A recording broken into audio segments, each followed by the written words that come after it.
This is Ikwamma Edet Ekpenyong, and it's her big day as the wait is almost over. Minutes by minute, the traditional makeup artist with her magic fingers spearheads the transformative process of the maiden and bride-to-be.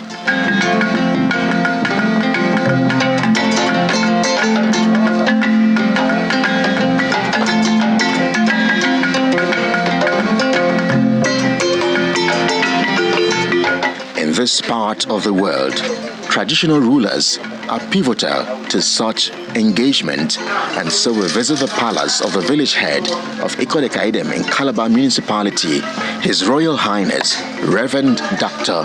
Efiomita Eyo Efiom Ogogo. The walls of the palace are embellished with historical portraits like this one, which has names and pictures of old professionals with roots from the ancient city of Calabar.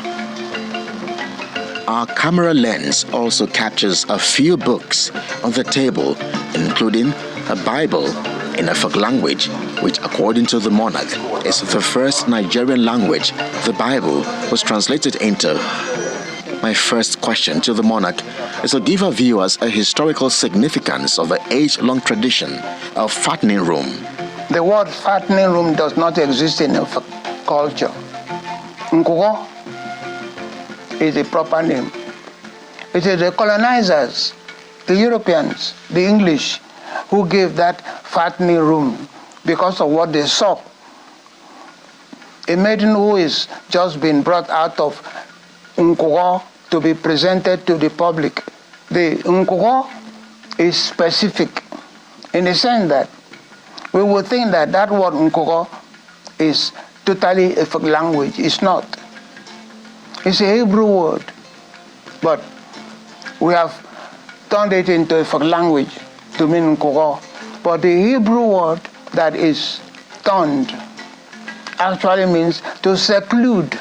For a Hebrew child, a male child, to be known as an Israelite, that child must be circumcised. For the women, circumcision was necessary, but it was not with the same reason that the male child was circumcised. So that culture of Nkugo is to seclude a female child for a period of time. And there are two periods that can be done in that girl's life. The first is done when she's about maybe 3 years old. Then the next one is when she begins her menstrual cycle. And with the practice gradually waning down, there is a message for parents, leaders, and elders. That culture cannot be eliminated. It has been played down, but here in this our village, we've said that it has to come back as an academy, where a female child would be educated in the aspect of being a mother and a homemaker, a homekeeper. And then comes the bride.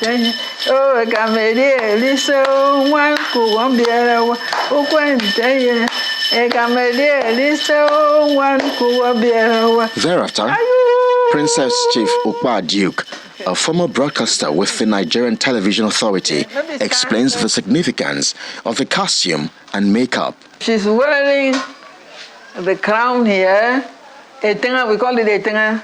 Okay. This is long because she's the first daughter. We call it attire in our language. So it has to be long. Otherwise, if she's to do one second daughter, it will be half here. But as long as this, she's attire in the family, first daughter. And we call this a paku.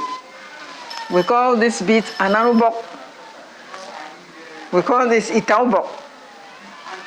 And then she has a staff. She cannot dance without her staff. That's the significance. When she dances, she will throw and put a lot of fancy. She throws it, so always goes with her staff. And this is what I was talking about.